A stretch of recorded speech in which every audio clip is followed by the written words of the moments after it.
Invitée de ce journal, Charlotte Marchandise, adjointe au maire socialiste de Rennes, victorieuse de la primaire.org.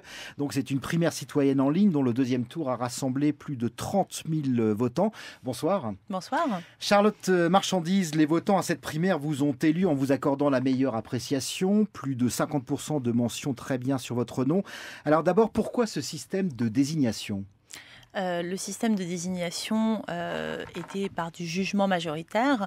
L'idée, c'était de ne pas voter pour un candidat, mais d'évaluer chacun des candidats en disant à chaque fois s'il était insuffisant, passable, assez bien, bien ou très bien. C'est une façon de représenter beaucoup mieux l'opinion des votants en disant mon premier choix finalement c'est telle personne, mais mon deuxième c'est telle personne. Ça permet d'éviter les extrêmes et de représenter beaucoup mieux ce que les gens pensent. Mais quand on vote à une élection, on ne porte pas d'appréciation, on choisit quelqu'un. Ça fait partie de ce qu'on aimerait développer, c'est de dire comment on pourrait passer au jugement majoritaire dans les élections de notre pays.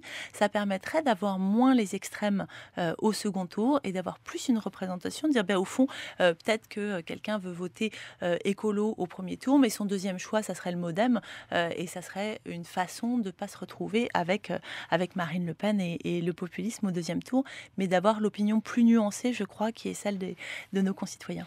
Alors aujourd'hui, on met un petit peu le mot citoyen à toutes les sauces. C'est un peu un moyen facile de prétendre faire de la politique autrement. Qu'est-ce qu'il y a de nouveau finalement dans la primaire.org ? La primaire.org, c'est une plateforme neutre qui a Thibaut Favre et David Guetz qui l'ont créée, voulait être vraiment neutre et permettre à n'importe qui et à tout le monde de se présenter aux élections présidentielles. C'est une façon de se réapproprier la politique et de dire on n'a pas besoin de passer par un système de partis pour présenter ses idées. Là, c'est révolutionnaire et il y a eu du coup 500 personnes qui se sont inscrites sur la plateforme. Il y en a eu ensuite 200 qui ont vraiment fait le processus de remplir un programme, mais c'était vraiment ouvert à tout le monde et il y avait des gens extrêmement libéraux comme des gens beaucoup plus d'extrême gauche et c'était intéressant de voir, on n'était pas encore dans la plus complète diversité de la population, notamment on était 10 femmes sur 200 hommes, c'est une des raisons pour lesquelles je me suis présentée. Plateforme, ça fait un petit peu ubérisation de la politique ? Je ne sais pas. En tout cas, je ne sais pas si c'est une libéralisation de la politique. On a beaucoup travaillé à faire en sorte que le virtuel passe au réel, en faisant des cafés-débats, en faisant des réunions dans les marchés, en faisant des porteurs de parole d'éducation populaire dans la rue et en expliquant aux gens le mieux possible avec des graphismes comment voter. La prochaine fois, si on peut le faire autrement que en ligne, ça serait intéressant. L'avantage de le faire en ligne, c'est que c'est extrêmement sécurisé avec le principe de la blockchain et que ça permettait aussi de toucher des gens qui ne sont pas toujours touchés par les élections, notamment les jeunes qui s'abstiennent en grande majorité. Alors, l'une des caractéristiques de la primaire.org, c'est le rejet des partis politiques traditionnels, mais vous-même, vous êtes une professionnelle de la politique. Vous travaillez sous les ordres de la maire socialiste de Rennes, Nathalie Appéré. Est-ce qu'il n'y a pas une contradiction finalement dans votre démarche ? Je ne suis pas une professionnelle de la politique. Vous êtes une élue. Je suis professionnelle, je travaille en tant que formatrice. Je suis élue depuis 2 ans en tant que candidate d'ouverture, comme on les appelle, les candidats de la société civile, en tant que citoyenne. Et ça fait 2 ans que je découvre la politique justement en tant que citoyenne. Et je pense que mon travail à la ville de Rennes, enfin mon mandat, puisque c'est pas un travail, et juste je le réfute vraiment, mon mandat à la ville de Rennes gagne quelque chose par le fait que je ne connais pas la vie politique, que je suis arrivée avec un rapport d'étonnement, que je ne connaissais pas les institutions et que j'interroge différemment la façon dont on élabore les politiques publiques. Alors je suis au sein du groupe écologiste. J'ai été élue sur une liste écologiste, Front de gauche, société civile. Je travaille avec la maire socialiste et je travaille au niveau national. J'ai été élue à la présidence d'un réseau de villes, les villes santé de l'OMS, où je travaille avec des villes de droite comme de gauche. Ce qui m'intéresse, c'est comment on fait de la politique notre bien commun. Mais en 2 ans, vous avez eu le temps de découvrir le monde politique. Justement, j'ai eu le temps de le découvrir et j'ai eu le temps de me dire, il y a plein de gens formidables au niveau local, il y a plein de politiques qui y croient vraiment. Et mon regard un peu moqueur, un peu sarcastique avant, parce que je me suis jamais engagée avant mes 40 ans, de dire tous pourris, il était quand même complètement faux. Ça n'est pas vrai. Il y a des gens qui travaillent très bien et c'est justement pour ça qu'il faut renouveler, qu'il faut participer avec eux. Il y a une innovation démocratique dans les villes dont on peut être fier, qui est portée par des villes de différents partis et de différentes couleurs. Comment on fait remonter ce fourmillement démocratique qui existe dans les décisions nationales. C'est aussi ça le sens de ma candidature. Vous proposez un revenu de base universel, vous défendez la transition énergétique et écologique. On est clairement sur des propositions de gauche. Je crois que le revenu de base universel a été porté aussi par Nathalie Kosciusko-Morizet et que les transitions sont des sujets qui ne devraient pas être qu'à gauche. On n'en a pas parlé pendant les primaires de droite. Néanmoins, la droite, si elle est au pouvoir, ne pourra pas faire l'économie des transitions écologiques et énergétiques. On a pris des accords, les accords de Paris.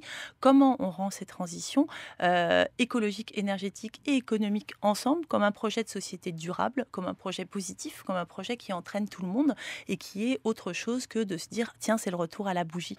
Pour vous présenter à la présidentielle, vous allez devoir d'abord obtenir les fameuses 500 signatures de parrains, d'élus qui sont disposés à vous parrainer. Alors comment allez-vous faire ?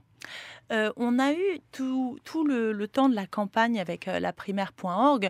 On a rencontré des maires. Moi, j'étais au Salon des femmes élues, notamment, pour parler avec des maires, mais aussi des conseillères départementales, régionales.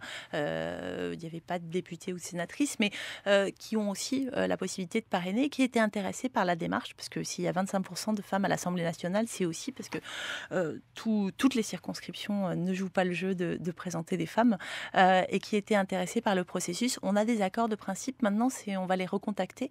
J'espère aussi toucher quelques maires un peu emblématiques d'associations qui lanceront la démarche. Beaucoup de maires sont non encartés et souffrent aussi du côté national, souffrent aussi du dégoût du politique qui est exprimé très largement. 9 Français sur 10 disent qu'ils ne croient plus au parti. Comment on essaye de construire justement un discours positif qui ne soit pas un discours de révolte et de tout le monde dans la rue, de dire comment on reconstruit, comment on refonde notre démocratie ensemble. Je pense que ça peut être entendu. Après, voilà, je vais prendre mon bâton de pèlerin. Je ne dis pas que ça va être simple, mais je suis assez confiante. Charlotte Marchandise, comment allez-vous faire pour financer votre campagne si vous arrivez au bout de votre démarche ? Nous avons fait un appel aux dons sur la plateforme de laprimaire.org. Laprimaire.org qui a créé un parti politique éphémère, mais parce que sinon on ne pouvait pas se présenter aux élections présidentielles. C'est le code électoral en France.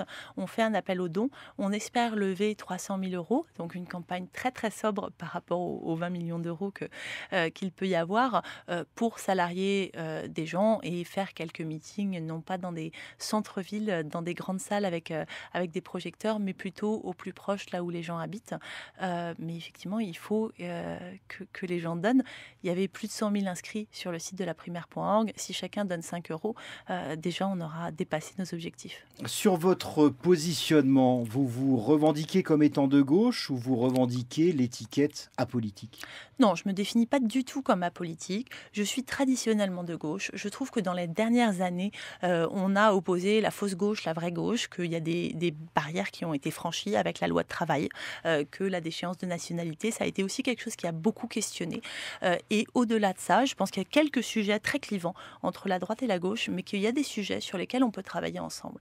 Et qu'à un moment donné, face à l'urgence démocratique, face à la crise dans laquelle sont les gens, face au sentiment que les politiques sont complètement coupés de la réalité, le débat, il n'est pas seulement sur la droite et la gauche. Le débat, il est sur comment on vit bien dans ce pays, comment on donne un futur souhaitable, un futur désirable à nos enfants, comment on a de la prospective, comment on crée des sociétés qui vont être éventuellement résilientes face à des effondrements possibles, qu'ils soient climatiques, qu'ils soient financiers. Qu'est-ce qu'on fait ? À quel moment on parle dans la campagne de nos solutions si la Deutsche Bank s'effondre ? Et ça, c'est pas une question de droite et de gauche, c'est une question sociétale. Donc oui, traditionnellement, je suis de gauche, c'est les valeurs que je porte. Ça ne m'empêche pas de porter des valeurs humanistes. Et les valeurs humanistes, elles n'appartiennent pas que à la gauche. Charlotte Marchandise, si vous arrivez à vous présenter au premier tour de la présidentielle, viendra ensuite le temps du deuxième tour. Peut-être que vous serez présente au deuxième tour, peut-être pas. À ce moment-là, il faudra donner des consignes de vote. Vous le ferez ? Ah non, je ne donnerai pas de consigne de fin. Je fais de la politique parce que j'ai confiance dans les gens, parce que j'ai confiance dans le fait que chacun peut attendre le meilleur de son potentiel et j'ai confiance dans l'esprit critique des gens. Alors je dirais sans doute pour qui je vais voter, je ne sais pas, mais je ne vais pas dire aux gens pour qui ils doivent voter. Ça me paraît être le premier pas pour la démocratie, de faire confiance dans le jugement des gens.